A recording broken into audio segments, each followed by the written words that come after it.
So, good evening and welcome to this evening's meeting of Planning and Highways Committee of Thatcham Town Council on the 4th of June 2024.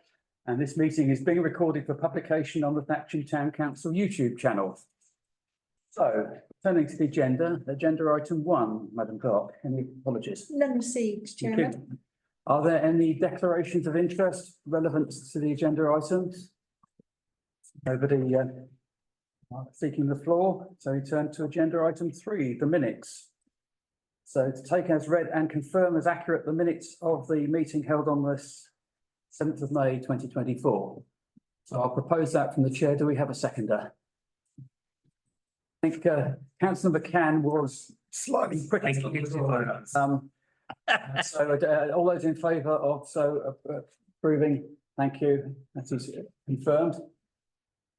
So, and then 2 for the town clerk to provide request feedback and matters arising from the minutes. Just one item, Chairman.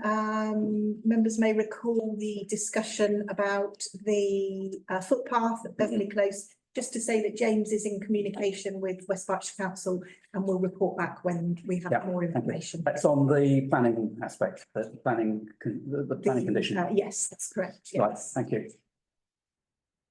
So, anyone on the recording wants to find out what that is, look at the recording for the previous meeting. Okay, so moving to agenda item 4. Welcome, Councillor Watts. Level crossing, 5 trains. Okay. Okay. So the first application, 5 Beancroft Road. So both of the applications this evening you'll notice are both single story, which normally wouldn't come before council, but there was something about each of them that we felt relevant to bring it before committee. So this one you can't see terribly well there, but it's a corner plot. If we go on to Google Street Scene, so it's this property here, and at the moment there is no gated access to the rear garden. So the proposal, as we come around the corner here, is to demolish this brick wall, replace it with a closed board fence, and install a gate at this point here. Just here. You can see that there are cracks within the wall, so it is recorded as a damaged wall. So that will obviously be rectified as part of this. So just to summarise, you can see it's a detached property on a corner plot in a cul-de-sac location. There is an existing conservatory that you can see here, and that's to be replaced by a single-storey brick-built structure, which is slightly increased. It's a metre deep, 1 metre deeper than the conservatory and half a metre taller and longer. So not a great deal of increased size. In the street scene, there is a mixture of brick walls, but also there are some wooden fences as well that there we go, so wooden here, so there is already that mixture on the site, and highways have no objections to the application. That's it. Okay, thank you.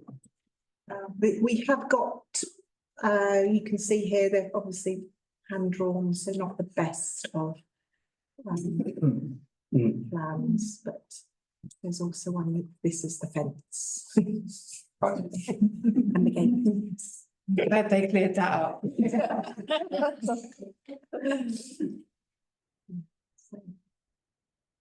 Any comments? So if everyone looks unconcerned, that's just the word to use about that. So from the chair, I'll propose that we make no objection. Is there a seconder for that? Thank you. Councillor Pemberton, mine went blank. All those in favour of? I think there's probably not much more documentation to look at, I suspect. No, I don't look like there'll be much. Right. The next one is 70 Bath Road, which is this property here. And just for location, it's this is the Northfield Road junction just here. Property. And the reason that we brought this one forward is because although it's single story, as you'll see from the designs, it's quite substantial. The roof of the single story is up to first floor level, so hence we've brought this one forward. So semi-detached property in a prominent location on the A4.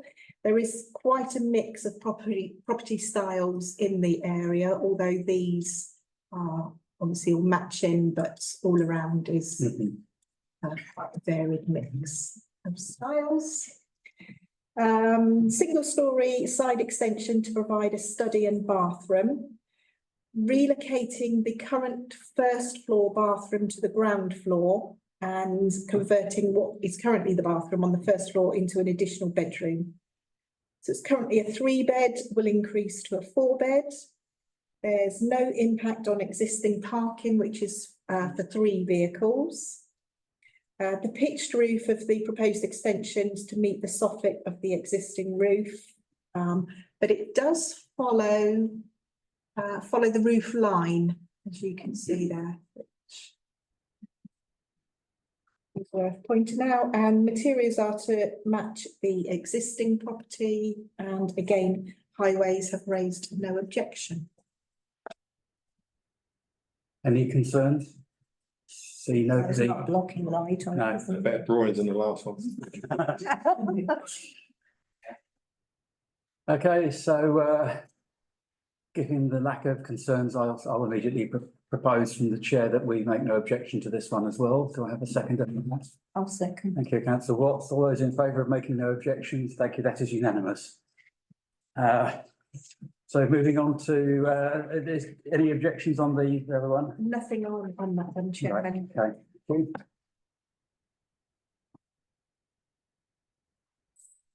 Decision notices, not a great deal to point out here. In fact, nothing to point out, Chairman. They've all been approved by West Berkshire Council and none of them were ones that we considered. So nothing to highlight on there. I'll have to have a look at the one on the lower way, the footway provision.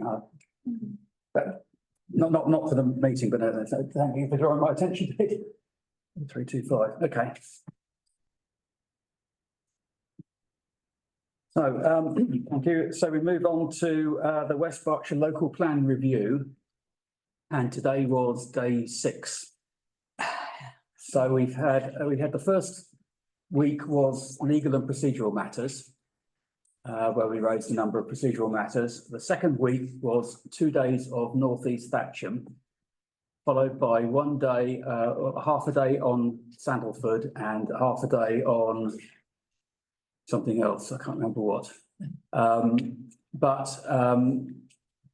So North East Thatcham, the way that things work is that for those who aren't familiar, the purpose of the examination is for the inspector firstly to determine whether it complies with the legal statutory obligations, some of which are fatal to the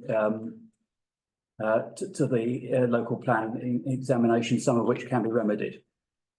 And if provided that's met, then his role is to determine whether the plan is sound or not. That is defined in law, and if not, to find ways, if possible, to make it sound. And the way that he does that is through what's called main modifications. And the process is a bit convoluted, but he recommends them to the council, who then decide whether to accept them or not. And then they submit to the Secretary of State. But if they don't accept them, the Secretary of State will reject it. So it's a sort of convoluted way of saying the inspector has a final say. But one thing I have learnt is that those modifications will be subject to consultation. So if they are significant enough for us to be worried about them.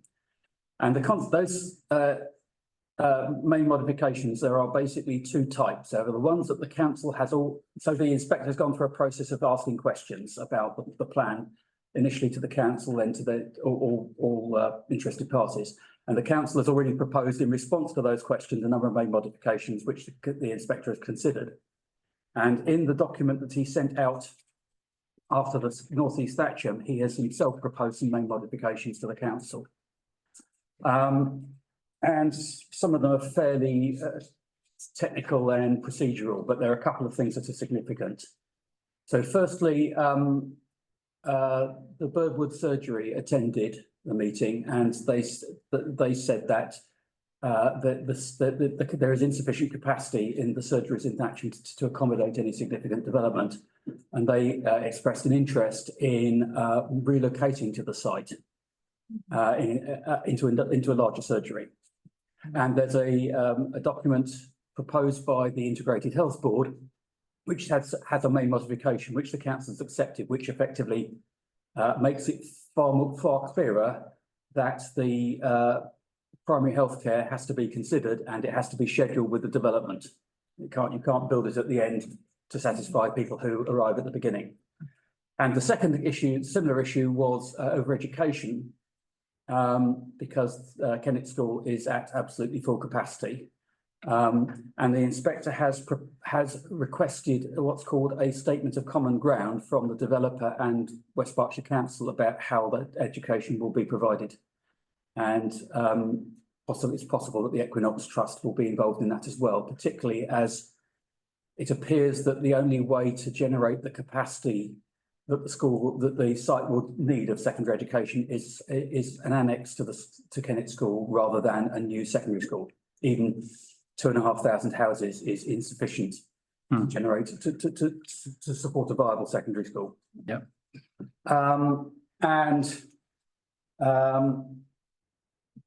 The other thing that happened is that the inspector asked the council some questions relating to sites that the council had rejected.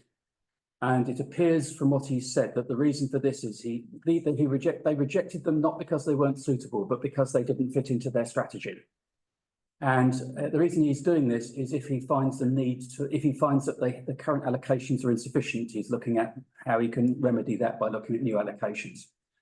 And 3 of those allocations are in Cold Ash Parish, around the Regency Park Hotel. And in addition, this afternoon, in a hearing session to do with the area of outstanding natural beauty, the representative of the proponent for sites north of Turnpike Road asked to raise the matter as to whether they could be included. Now, those sites are within the strategic gap defined in policy DM2. And I contacted the programme officer who's the liaison for the inspector to say that given that we had, or the council had supported that policy, it is implicit that we had also objected to the specific sites within that area. We hadn't commented on them specifically because they were not included in the local plan. And the inspector has confirmed that he is aware of that. And therefore it won't need to be raised in the meeting, but I'm mentioning it now so that it's in the public domain that exchange has happened. So that is roughly where we are. We have tomorrow a discussion on the total housing allocation, and then there are further sessions running until the last one, which we're involved in, is over economic development, and particularly the layout of, or the area that will be considered for the central shopping district for Thatcham. The inspector has already confirmed that there are 3 contingency days, and the inspector has already confirmed that the first of those will be needed for further discussion on North East Thatcham. So I think that's the 26th of June. Just confirm that. I've got my diary for the camera so that people know. Yes, 26th of June. Will be contingency for North East Thatcham, and there may be the 2 other days following for either continuation of that or for other matters. So that is where we are, and given that this is my first local plan examination, I'm not really able at this time to give a firm prediction on what the outcome will be. So, if you haven't got any questions, I'll leave it there. Councillor McCann. Sorry, I'd read your email out to the group about the planning inspector's questions to West Berkshire. Yeah. And were you satisfied? I don't know if satisfied would be the right word, but I'll use it anyway. Were you satisfied that the replies or the direction they were going sort of aims them towards where we're heading, if you see what I'm trying to do? So yeah, that was actually so firstly, the inspector was concerned about the provision of infrastructure, and that's sort of the basis of those questions, and I'm pretty confident that that will be addressed. Good. The other point that I forgot to mention is that we expressed concerns about the settlement boundary. And that's And the inspector has in effect said that it is premature to move it. And therefore that the development, because once it's moved, effectively anything within it is deemed to be suitable for development. And that there is not the evidence as to what proportion of that site or the sites that are owned by the proponent is suitable for development. So he's therefore suggesting that the settlement boundary remains where it is along Floral Way. And the wording indicates that there will be development outside of that, and the settlement boundary will be modified retrospectively to reflect what is determined to be suitable through further study. makes sense. Yeah. Yeah, absolutely. Okay, well, thank you. And so those 3 points are all things in which we played a significant role in drawing the inspector's attention to those matters. Okay. So with that, and all the sessions are streamed live, and all except one are available online. That was due to a technical problem, but unless you're interested in Sandalford, you won't be concerned about that. So happy, enjoy the viewing. Absolutely. Yeah, or you can leave it to me, perhaps. So, Lucky all you. agenda item 7, planning matters. Just to note there, Chairman, the application there has been withdrawn, 15 Hawthorne Close. Was that an appeal to the planning inspector looking at the reference? Yes, Right. Yes. Okay. Oh, children's home. Okay, that's interesting. Don't normally go to appeal over a certificate of lawful development. If you get rejected, you apply, put in a planning application. Exactly. Anyway, there. That's an interesting one. That's Hawthorne Close. I don't recall that one anyway. no, I actually couldn't find that it had come before committee, so we Yeah. received that I notification. guess we don't look at the certificate of lawfulness is a determination about whether something complies with the law, and therefore there's no point in us making and the council responds. There's no point in us making comments because they're not looking at the merits of the application, only whether it requires a planning application to be submitted later. It's been withdrawn. Okay, yes. So moving on to part 2. So the coal ash and also Hermitage, but for the purposes of this agenda item, we're only really coal ash. Adopted. Still presumably subject, has it been approved by the Secretary of State? I think it formally needs to be, that may be so automatic that it happens anyway, but it's effectively the reason I ask is because of the relationship between the coal ash view of the settlement of the strategic gap, their view of the strategic gap, and West Berkshire's view of the strategic gap, which is different. Okay. So moving on to item 3, any further matters? Nothing, Chairman. Thank you. So moving on to agenda item 8.1. Notification overnight closure on the 6th of June from 9 PM to 6 AM, Colthrop Lane, between the A4 Bath Road and Colthrop Way. Allow open reach to safe access to install ducting between underground chambers. And any matters arisen since the publication? No, there isn't, Chairman. Okay, so thank you very much. That brings us to the end of the agenda, and I therefore close the meeting. You lucky thing, the first one's 20 minutes. Yeah, yeah. I wish they were all that good.